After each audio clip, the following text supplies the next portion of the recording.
আমি যেটা তোর ম্যাথ টিচার, তাহলে আমি তোর একটা কোশ্চেন করি, হ্যাঁ? আচ্ছা ঠিক আছে, করেন তাইলে। তোর প্রথমে 2টা বিলাই দিলাম, তারপর আরো 2টা দিলাম, তারপর আরো 2টা দিলাম, তাহলে কয়টা হইলো? হ্যাঁ, তাহলে 7টা বিলাই হইলো। হ্যাঁ, হইলো না, আবার শোন ভালো কইরা। প্রথমে 2টা বিলাই দিলাম, পরে আরো 2টা দিলাম, তারপর আরো 2টা দিলাম, তাহলে কয়টা হইলো?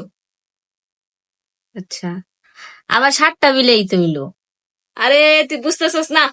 তাহলে শোন, এবার অন্য কিছু দিয়ে কই। প্রথমে তো 2টা আপেল দিলাম, পরে আবার 2টা আপেল দিলাম, তারপর আবার 2টা আপেল দিলাম, তাহলে কয়টা হইলো? ও, আপেল তাহলে 6টা হইলো। এই তো 6টা আপেল। তাহলে আবার 2টা বিলাই দিলাম প্রথমে, তারপর আবার 2টা বিলাই দিলাম, তারপর আবার 2টা বিলাই দিলাম, তাহলে কয়টা হইলো? আচ্ছা, না বিলাই 7টাই। হ্যাঁ, আপেলের বেলায় ঠিকঠাক কইতাছস, বিলার বেলা পারস না, কিন্তু সমস্যাটা কি? আপনি 6টা বিলাইয়ের কথা কইলেন, আর আঙ্গ বাইতাছে একটা, কয়টা 7টা বিলাই হইলো নি? তাহলে আঙ্গ কয় 7টা বিলাই, আপেল তো আর বাইত নাই, এলে আপেল 6টাই।